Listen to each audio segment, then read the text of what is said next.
السلام علیکم عزیز طلبہ، آج کا ہمارا لیکچر جو ہے وہ ہے بیٹا تفہیم عبارات کے بارے میں، اور اس کے علاوہ ایک چیز اور ہم سیکھیں گے۔ اس میں جو دوسری چیز ہے بیٹا وہ ہم مضامین کے بارے میں بھی سیکھیں گے۔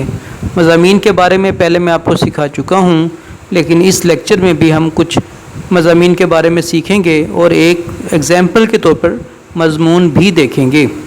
چلیے آئیے ہم اپنے لیکچر کی ابتدا کرتے ہیں۔ جی بیٹا، یہ ہمارا تفہیم عبارت کا چیپٹر تفہیم عبارت نمبر 6 ہے بیٹا، اور یہ زبانوں کے بارے میں ہے۔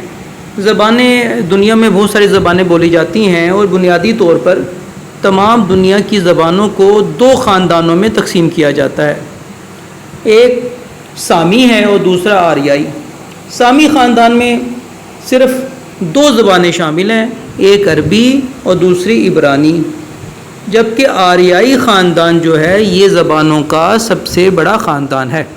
اس میں نہ صرف پاکستان اور ہندوستان کی بہت ساری زبانیں بولی جاتی ہیں، بلکہ اس کے ساتھ ساتھ یونان، اطالوی، جرمن، فرانسیسی اور انگریزی زبانوں کا شمار بھی اسی آریائی خاندان میں کیا جاتا ہے۔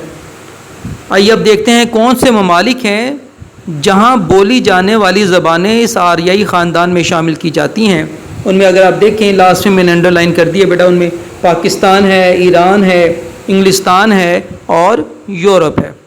یہ تھی بیٹا تفہیم عبارت۔ اب دیکھتے ہیں بیٹا نیچے ہم اس کے سوالات کے جوابات۔ جی بیٹا، پہلا سوال ہے زبانوں کے دو مشہور خاندان کون کون سے ہیں؟ تو زبانوں کے دو مشہور خاندان، ایک سامی اور دوسرا آریائی ہے۔ دوسرا سوال دیکھیے بیٹا، عربی اور انگریزی زبانوں کے کس خاندان سے تعلق رکھتی ہیں؟ تو عربی زبان جو ہے وہ سامی خاندان سے تعلق رکھتی ہے، اور جبکہ انگریزی جو ہے وہ آریائی خاندان سے تعلق رکھتی ہے۔ تیسرا سوال دیکھیے بیٹا، آریائی خاندان کی جن زبانوں کا اوپر ذکر کیا گیا ہے ان کے نام لکھیں۔ تو زبانوں کے آپ نے نام لکھنے ہیں، تو اس میں بہت ساری زبانیں ہیں، جیسے کہ آپ دیکھتے ہیں یونانی ہے، اطالوی ہے، جرمن ہے، فرانسیسی ہے، انگریزی ہے، اردو ہے، ہندی ہے۔ تو یہ تمام زبانیں، سنسکرت ہے، یہ تمام زبانیں جو ہیں اسی خاندان سے تعلق رکھتی ہیں۔ کوشچن نمبر 4 دیکھیے، دنیا کے کون کون سے ممالک ایسے ہیں جہاں آریائی خاندان کی زبانیں بولی جاتی ہیں؟ تو ان میں آپ لکھیں گے پاکستان، ایران، انگلستان اور یورپ۔ یہ ایسے ممالک ہیں جہاں بولی جانے والی زبانیں آریائی خاندان میں شامل کی جاتی ہیں۔ آخری سوال دیکھیے، ہماری قومی زبان کس خاندان سے تعلق رکھتی ہے؟ تو ہماری قومی زبان اردو جو ہے وہ آریائی خاندان سے تعلق رکھتی ہے۔ جی بیٹا، یہ آپ کی تفہیم عبارت نمبر 6 تھی۔ آئیے بیٹا اب تفہیم عبارت نمبر 7 کرتے ہیں۔ آئیے بیٹا اب تفہیم عبارت نمبر 7 کرتے ہیں۔ ہم عصروں اور ہم چشموں کی رقابت پرانی چیز ہے اور ہمیشہ سے چلی آتی ہے۔ بیٹا عصر کہتے ہیں زمانے کو، اور ہم عصر کہتے ہیں ایک ہی زمانے میں گزرنے والے، کہ ہم زمانہ، آپ یوں بھی کہہ سکتے ہیں ہم زمانہ ہوں، ایک ہی زمانے میں جو گزرنے والے ہیں یا ایک ہی زمانے میں جو رہنے والے ہیں، ہم انہیں ہم عصر کہتے ہیں۔ اور ہم چشم کا مطلب یہ ہوتا ہے بیٹا کہ جو ایک ہی شعبے سے تعلق رکھتے ہوں، ہم انہیں ہم شعبہ بھی کہہ سکتے ہیں۔ تو جو لوگ ایک ہی زمانے میں رہتے ہوں اور ان کا شعبہ بھی ایک ہو، تو ان کے اندر رقابت کا مطلب ہوتا ہے دشمنی۔ تو چھوٹی موٹی نوک جھوک اور دشمنی ان کے درمیان چلتی رہتی ہے، اور یہ ہمیشہ سے چلی آ رہی ہے اور یہ چلتی رہے گی۔ لیکن مصنف کہتے ہیں کہ جہاں تک انہوں نے مولانا کو قریدا، چھیڑا، دوسروں کے بارے میں ان سے پوچھا، تو ہمیشہ ان کی زبان سے دوسروں کے بارے میں تعریفی کلمات ہی نکلے۔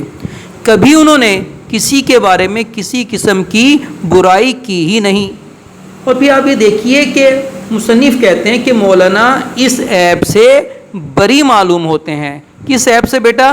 ہم چشموں اور ہم عصر کی رقابت سے مولانا بری ہیں۔ یہاں بیٹا مولانا سے مراد مولانا الطاف حسین حالی ہیں۔ آگے دیکھیے بیٹا، مصنف مزید کہتا ہے کہ ان کے لاہور میں کرنل لاہور رائٹ کے زیر ہدایت جو جدید قسم کے شاعری کے مجلسیں قائم کی گئیں، ان مجالس میں جو شاعری کی گئی ان میں مولانا محمد حسین آزاد بھی شامل تھے اور مولانا الطاف حسین حالی بھی شامل تھے۔ اگرچہ مولانا محمد حسین آزاد جو ہیں وہ نثر لکھنے میں ان کی کوئی مثال نہیں، ان کے برابر کا کوئی نہیں ہے، وہ بے مثل ہیں، لیکن شاعری میں وہ اتنا کمال اور مہارت نہیں رکھتے جتنی کہ مولانا الطاف حسین حالی رکھتے ہیں۔ اور اسی وجہ سے اس زمانے میں مولانا الطاف حسین حالی کی لکھی گئی نظمیں جیسے کہ برکھا روت ہو گئی، حب وطن، نشاط امید، انہوں نے بے حد شہرت حاصل کی یا شہرت دوام حاصل کی۔ مصنف کہتے ہیں ان سب کو دیکھ کے ہمیں معلوم ہوتا ہے کہ مولانا جو تھے وہ انتہائی انصاف پسند تھے۔ تو بیٹا یہ تفہیم عبارت تھی۔ آئیے بیٹا پہلا سوال دیکھتے ہیں۔ پہلا سوال ہے اس عبارت کا عنوان تحریر کیجئے۔ تو اس عبارت کا عنوان اس عبارت کی لاسٹ لائن میں لکھا گیا ہے اور وہ ہے مولانا الطاف حسین حالی کی انصاف پسندی۔ آپ بیٹا ایک سے زیادہ بھی اس کے عنوانات تحریر کر سکتے ہیں۔ دوسرا سوال دیکھیے، اس عبارت میں مولانا سے کون مراد ہے؟ تو اس سے مراد مولانا الطاف حسین حالی ہیں۔ تیسرا سوال دیکھیے، مولانا کس عیب سے بری معلوم ہوتے ہیں؟ تو وہ اس تفہیم عبارت کی پہلی لائن میں لکھا ہوا ہے کہ مولانا ہم اثروں اور ہم چشموں کی رقابت سے بری معلوم ہوتے ہیں۔ اس کے بعد کوشچن نمبر 4 دیکھیے کہ جدید رنگ کے مشاعروں میں کس قسم کی نظمیں پڑھی جاتی تھیں؟ یہ بیٹا میں نے اوپر انڈر لائن کر دیا ہے، ان میں برکھا روت ہے، حب وطن ہے اور نشاط امید۔ نشاط کا مطلب ہوتا ہے خوشی، نشاط امید یعنی امید کی خوشی۔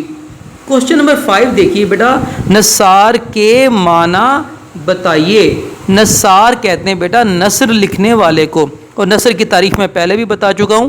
نثر کہتے ہیں مستقل عبارت کو، مسلسل عبارت کو نثر کہا جاتا ہے، جیسے کہ مضامین ہو گئے، کہانیاں ہو گئیں، خطوط ہو گئے، یہ سب بیٹا نثر کے زمرے میں آتے ہیں۔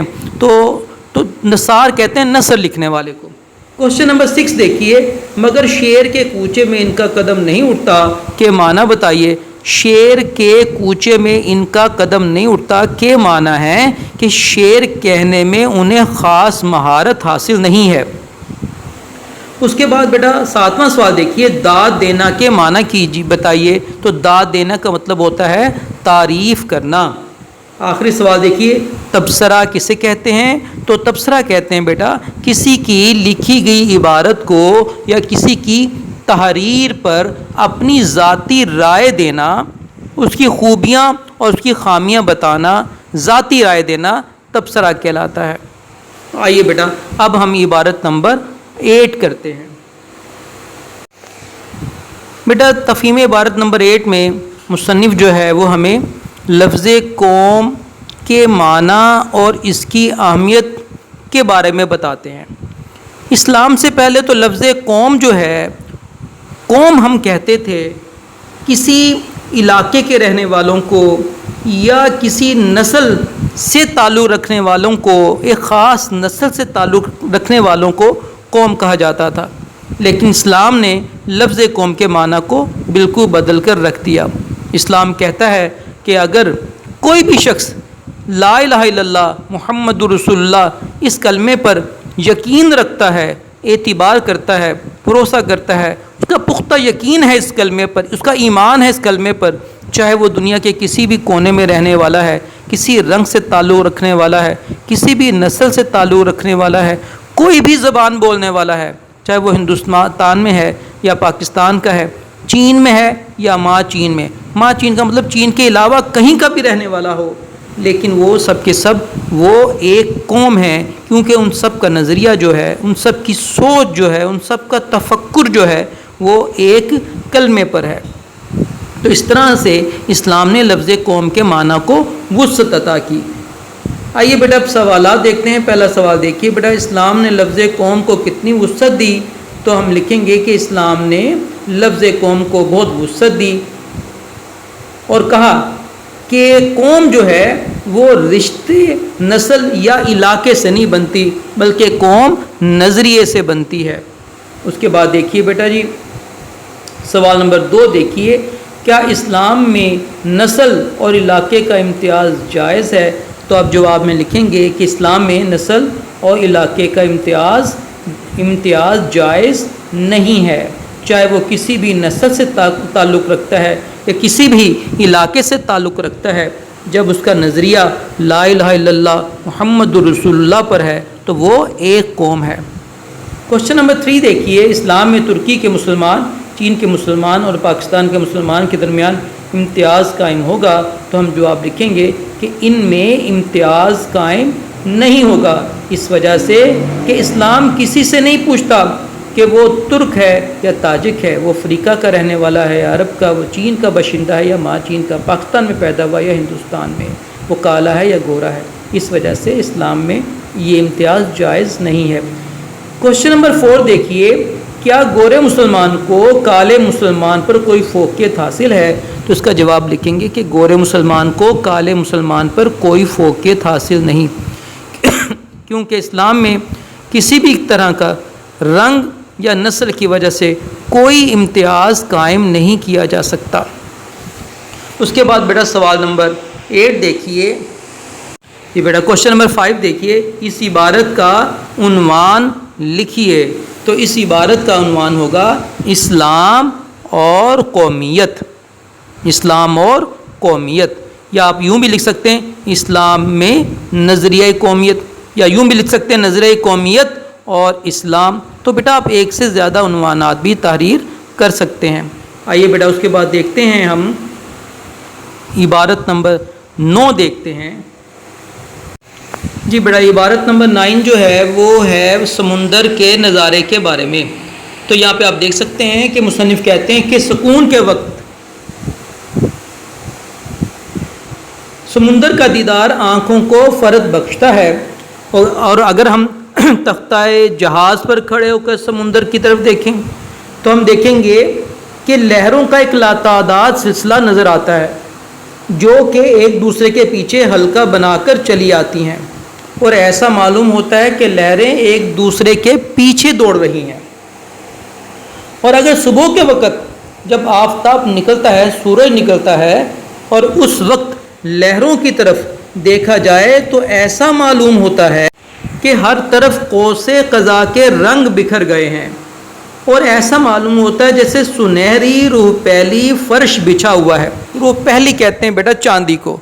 تو آپ دور سے جب سورج نکلتا ہے، سورج کی شعائیں جو ہیں سمندر پہ پڑتی ہیں، پانی پہ پڑتی ہیں، اور پانی پہ اگر آپ توجہ کریں تو پانی چمکتا ہے اور ایسا لگتا ہے جیسے چاندی کا فرش بچھا ہوا ہے، گویا شاہ خاور کے خیر مقدم کے لیے سامان ہو رہے ہیں۔ آئیے بیٹا اب تفہیم عبارت کے سوالات کرتے ہیں۔ پہلا سوال ہے سکون کے وقت سمندر کا نظارہ کیسا ہوتا ہے؟ تو سکون کے وقت سمندر کا نظارہ آنکھوں کو فرحت بخشتا ہے۔ اس کے بعد بیٹا سوال نمبر تختہ جہاز سے سمندر کیسا نظر آتا ہے؟ تو بیٹا اس کا جواب لکھیں گے کہ تختہ جہاز پر کھڑے ہو کر دیکھیں تو لہروں کا ایک لاتعداد سلسلہ نظر آتا ہے، اور ایسا معلوم ہوتا ہے کہ لہریں ایک دوسرے کے پیچھے حلقہ بناتی چلی آ رہی ہیں، اور ایسا معلوم ہوتا ہے کہ لہریں ایک دوسرے کے پیچھے دوڑ رہی ہیں۔ اگلا سوال دیکھیے، صبح کے وقت سمندر کا منظر کیسا ہوتا ہے؟ تو صبح کے وقت سمندر کا نظارہ ایسا ہوتا ہے کہ جیسے قوس قزح کے سارے رنگ دفعتاً شفاف پانی کے تختوں پر چمک رہے ہوں، اور دور افق کے قریب سنہری روح پہلی فرش بچھا ہوا ہو۔ آخری سوال دیکھیے بیٹا، دور افق کے قریب کیا نظر آتا ہے؟ تو دور افق کے قریب سنہری روح پہلی فرش بچھا ہوا نظر آتا ہے۔ اگلی بڑا تفہیم عبارت دیکھیے، یہ تفہیم عبارت کتابوں کے انتخاب کے بارے میں ہے۔ تو مصنف کہتے ہیں کہ انتخاب کتب ایک اہم مسئلہ ہے۔ کتنا اہم ہے؟ مصنف کہتے ہیں کہ اتنا ہی اہم ہے، اس کے بارے میں اتنی ہی احتیاط اور غور و فکر کی ضرورت ہے جس طرح کے دوستوں کے انتخاب کے لیے۔ تو گویا کہ کتاب بھی آپ کی ایک دوست ہے۔ جیسے ہم دوستوں کے انتخاب میں احتیاط برتتے ہیں، اسی طرح سے کتابوں کے انتخاب میں بھی ہمیں احتیاط برتنی چاہیے۔ مصنف مزید کہتے ہیں کہ جو بری کتابیں ہوتی ہیں وہ انسان کو بہت نقصان پہنچاتی ہیں، جیسے کہ ایک برا دوست اپنی بدکاری کی وجہ سے دوسرے دوست کو تباہ کر دیتا ہے، اسی طرح سے بری کتاب جو ہوتی ہے وہ بھی انسان کے اخلاق پر بہت اثر انداز ہوتی ہے، اسے اس کی سوچ کو برا کر دیتی ہے، اس کے عمل اور اس کے کردار کو برا کر دیتی ہے۔ اور شاعر مصنف کہتے ہیں کہ ہمیں کون سی کتابیں پڑھنی چاہیے، تو مصنف کہتے ہیں ہمیں مشاہیر زمانہ کی سوانح عمریاں، سفر نامے، تاریخی کتابیں، مذہبی کتب اور جدید معلومات کی کتابیں پڑھنی چاہیے، اور ایسی کتابیں پڑھنی چاہیے جن کو پڑھنے سے انسان کے اخلاق بلند ہوتے ہیں۔ آئیے بیٹا اب اس کے سوالات کرتے ہیں۔ پہلا سوال دیکھیے، کتابوں کے انتخاب میں کس چیز کی ضرورت ہے؟ تو ہم لکھیں گے انتخاب بہت احتیاط کی ہے، اوپر میں انڈر لائن کر دیا ہے کہ کتابوں کے انتخاب میں احتیاط اور غور و فکر کی ضرورت ہے، جس طرح کے دوستوں کے انتخاب کے لیے ضرورت ہے۔ اس بات سوال نمبر 2 دیکھیے، برا دوست کیا نقصان پہنچاتا ہے؟ جی بڑا میں نے انڈر لائن کر دیا ہے کہ برا دوست اپنی بدکاری کی وجہ سے دوسرے دوست کو بھی تباہ کر دیتا ہے۔ سوال نمبر 3 دیکھیے، خراب کتابیں پڑھنے سے کیا نقصان ہوتا ہے؟ تو خراب کتابیں پڑھنے سے، یا آپ یوں بھی لکھ سکتے ہیں مخرب الاخلاق، اور بیہودہ کتابیں طبیعت کو برائی کی طرف مائل کر دیتی ہیں۔ اس طرح بری کتابوں کا مطالعہ پڑھنے والے کی اخلاقی موت کا سبب بنتا ہے۔ کوسچن نمبر 4 دیکھیے، طالب علم کے لیے کون سی کتابیں مفید ہیں؟ تو کتابیں کون سی مفید ہیں بیٹا؟ مشاہیر زمانہ کی سوانح عمریاں، سفر نامے، تاریخی کتابیں، مذہبی کتب اور جدید معلوماتی اور دینی کتابیں طالب علموں کو ضرور پڑھنی چاہیے۔ جی بیٹا یہ آپ کی تھی تفہیم عبارت نمبر 10۔ آئیے بیٹا اب ہم تفہیم عبارت نمبر 11 کرتے ہیں۔ جی بیٹا آپ کی تفہیم عبارت نمبر 11 جو ہے وہ 2 قومی نظریے کے بارے میں ہے، اور مصنف نے بڑے عمدہ انداز میں اس پیراگراف میں 2 قومی نظریے پر روشنی ڈالی ہے۔ مصنف کہتے ہیں کہ مسلمان اور ہندو بر صغیر میں تقریباً 1000 سال اکٹھے رہے۔ اتنا لمبا عرصہ اکٹھا رہنے کے بعد دونوں نے ایک دوسرے سے بہت کچھ سیکھا۔ کچھ رسمیں ہندوؤں کی مسلمانوں میں رائج ہو گئیں، اور کچھ مسلمانوں کے اصول، نظریات اور عقائد ہندوؤں میں رائج ہو گئے۔ لیکن تمام چیزوں کے باوجود مسلمان اور ہندو جو تھے وہ اکٹھے مل کر رہ نہ سکے، اور ہندوؤں کے محلے ان کے الگ تھے، جبکہ مسلمانوں کے محلے جو تھے یا ان کے گھر جو تھے یا ان کا معاشرہ جو تھا وہ ہندوؤں سے الگ تھا، یعنی دونوں ایک دوسرے سے مل جل کر نہ رہ سکے۔ مسلمانوں نے تو بہت کوشش کی، رواداری کا مظاہرہ کیا، خلوص دل سے ہندوؤں کی طرف ہاتھ بڑھایا، لیکن کیونکہ ہندو معاشرہ جو تھا وہ ذات پات کی تقسیم میں منقسم تھا، تو لہٰذا جب ہندو ہی آپس میں متحد نہ ہو سکے تو یہ کیسے ممکن تھا کہ وہ مسلمانوں کے ساتھ متحد ہو کر ایک قوم کی صورت میں رہ پاتے؟ لہٰذا اس چیز کو کہتے ہیں 2 قومی نظریہ۔ آئیے بیٹا اب اس تفہیم عبارت کے سوالات کرتے ہیں۔ جی بیٹا پہلا سوال دیکھیے، ہندوؤں اور مسلمانوں نے ایک ساتھ رہ کر ایک دوسرے سے کیا کچھ سیکھا؟ تو اس کا جواب ہے، یہ بڑا فرسٹ لائن پہ دیکھیے، انہوں نے ایک دوسرے سے بہت کچھ سیکھا۔ ہندوؤں کی بعض رسمیں مسلمانوں میں رائج ہوئیں اور بعض اسلامی تصورات ہندوؤں میں مقبول ہوئے۔ یہ بڑا اس کے بعد دوسرا سوال دیکھیے، کہ بڑا ہندوؤں اور مسلمانوں کے آپس میں تعلقات کیسے رہے؟ تو ہم اس کا جواب لکھیں گے کہ ہندوؤں اور مسلمانوں کے تعلقات 1000 سال اکٹھا رہنے کے باوجود اچھے نہ تھے۔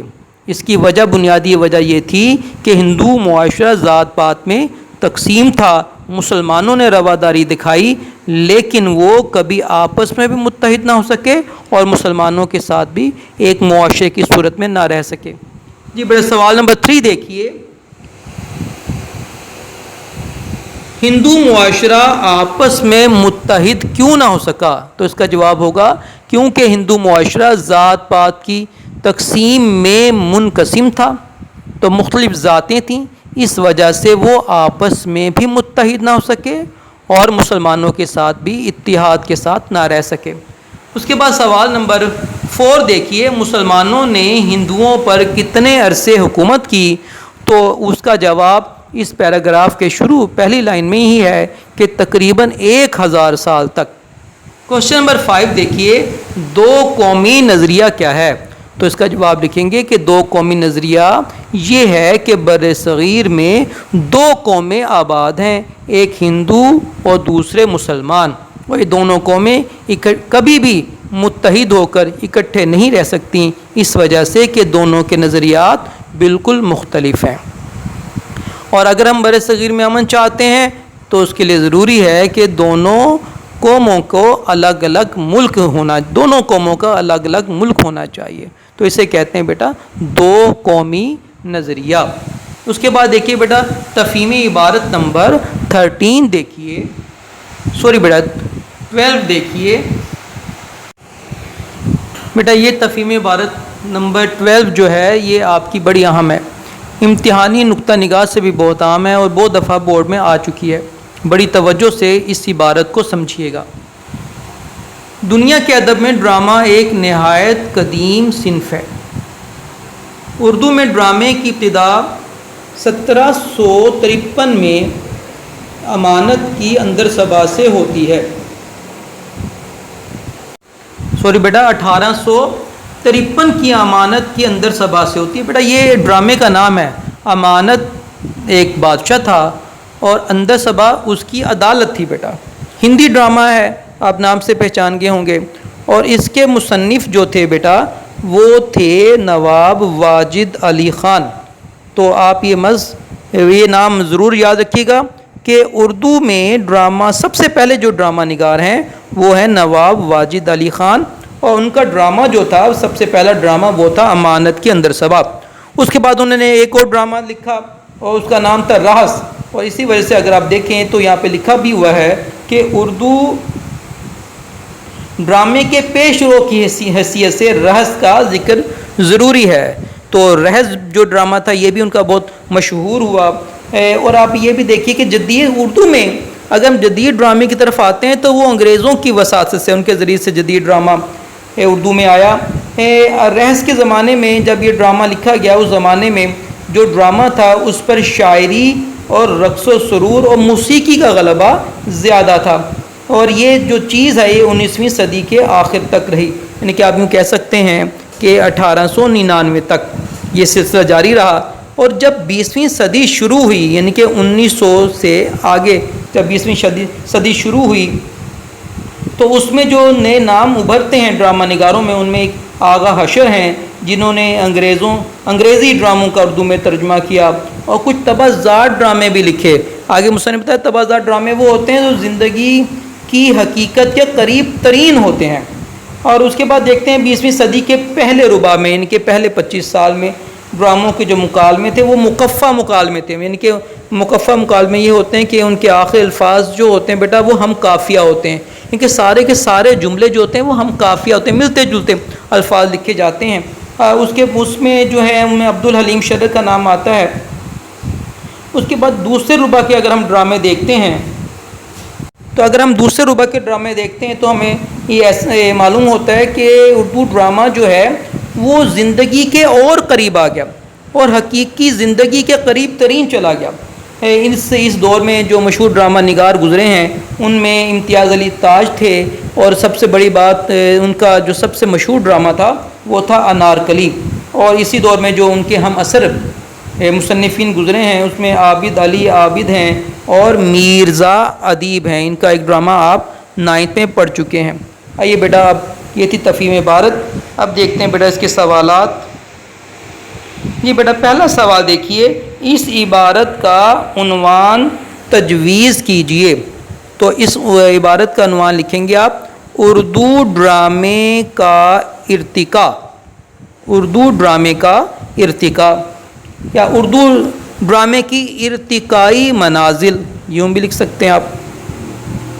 دوسرا سوال دیکھیے، اردو ڈرامے کا ذکر کرتے وقت رہس کا ذکر کیوں ضروری ہے؟ تو اگر آپ کو دیکھیے رہس کا ذکر اس وجہ سے ضروری ہے کہ پیش رو کی حیثیت سے ذکر ضروری ہے۔ آگے سوال نمبر 3 دیکھیے، وہ کون سا دور تھا جس میں اردو ڈرامے پر شاعری اور رقص و سرور کا غلبہ تھا؟ تو ہم دیکھیں گے کہ رہس کے دور میں اردو ڈرامے پر شاعری، رقص و سرور اور موسیقی کا غلبہ تھا، اور یہ 19ویں صدی کے آخر تک رہا، یہ بھی آپ لکھیں گے۔ اس کے بعد کوشچن نمبر 4 دیکھیے بیٹا، مکفہ مکالمے سے کیا مراد ہے؟ تو میں نے آپ کو بتا چکا ہوں، مکفہ مکالمہ وہ مکالمہ ہوتا ہے جس کے آخر میں ہم قافیہ الفاظ آئیں، کہ ہر جملے کے آخر میں ملتے جلتے ہم آواز الفاظ آ رہے ہیں، تو اسے ہم کہتے ہیں بیٹا مکفہ مکالمہ۔ اس کے بعد سوال نمبر 5 دیکھیے کہ تبازات ڈرامہ کسے کہتے ہیں؟ تو اوپر آپ دیکھیے کہ تبازات ڈرامہ کسے کہتے ہیں۔ مصنف نے لکھا بھی ہے کہ تبازات ڈرامہ وہ ڈرامہ ہوتا ہے جو جس میں زندگی کا حقیقی خون دوڑایا جائے، وہ زندگی کے قریب ترین ہوتا ہے، اسے کسی اور جگہ سے نقل نہیں کیا جاتا، بلکہ وہ اپنی طرف سے واقعات کو دیکھتے ہوئے، حالات کو دیکھتے ہوئے وہ ڈرامہ لکھا جاتا ہے، تو اسے کہتے ہیں بیٹا تبازات ڈرامہ۔ جی بیٹا تفہیم عبارت نمبر 13 دیکھیے، یہ بھی بڑی امتحانی نقطہ نگاہ سے بڑی اہم ہے۔ اس میں مصنف نے قائد اعظم کے بعد کا مختصر تعارف بیان کیا ہے، وہ بڑے عمدہ انداز میں۔ مصنف کہتے ہیں کہ قائد اعظم ہمیشہ سے ایماندار، باہمت، نڈر اور مستقل مزاج انسان سے تھے۔ ان کا دامن لالچ اور ہوس سے پاک تھا، نامساعد حالات میں گھبراتے نہیں تھے، کہ اگر حالات موزوں نہیں ہیں، مناسب نہیں ہیں، کتنے ہی برے کیوں نہ ہوں، لیکن آپ کبھی بھی گھبراتے نہیں تھے، دغا اور فریب سے کبھی کام نہیں لیتے تھے، سیاسی مقاصد حاصل کرنے کے لیے توڑ پھوڑ اور خلاف قانون اقدامات کے سخت مخالف تھے، خوش پوشی کا انہیں بہت شوق تھا، اور کتنے ہی وائسرایوں نے ان کی خوش پوشی کی تعریف کی ہے، اور پاکستان کا قیام ان کا عظیم ترین کارہائے نمایاں ہے۔ یہ بیٹا آگے بیٹا ان کے سوالات دیکھیے۔ جی بیٹا پہلا سوال دیکھیے کہ قائد اعظم کس قسم کے انسان تھے؟ تو اس کا جواب اس پیراگراف کی فرسٹ لائن میں دیکھیے۔ قائد اعظم ہمیشہ سے ایماندار، باہمت، نڈر اور مستقل مزاج انسان تھے۔ جی بیٹا اگلا سوال دیکھیے، قائد اعظم کا سیاسی رویہ کس قسم کا تھا؟ تو اس کا تھرڈ لائن میں دیکھیے کہ ان کی سیاست صاف ستھری اور پاکیزہ تھی، وہ سیاسی مقاصد حاصل کرنے کے لیے توڑ پھوڑ، خلاف قانون اقدامات کے سخت مخالف تھے۔ اگلا سوال دیکھیے، قائد اعظم کا عظیم کارنامہ کون سا ہے؟ تو اس کا جواب ہوگا پاکستان قائد اعظم کا عظیم کارنامہ ہے۔ جی بیٹا اس کے بعد آخری سوال دیکھیے، ہندوستان کے وائس رایوں نے قائد اعظم کے کس وصف کی تعریف کی ہے؟ تو اس کا جواب لکھیں گے کہ ہندوستان کے بہت سے وائس رایوں نے قائد اعظم کی خوش پوشی کی تعریف کی ہے۔ جی بیٹا یہ آپ کے تفہیم عبارات تھے۔ بیٹا آئیے اب مضامین کے بارے میں پڑھتے ہیں۔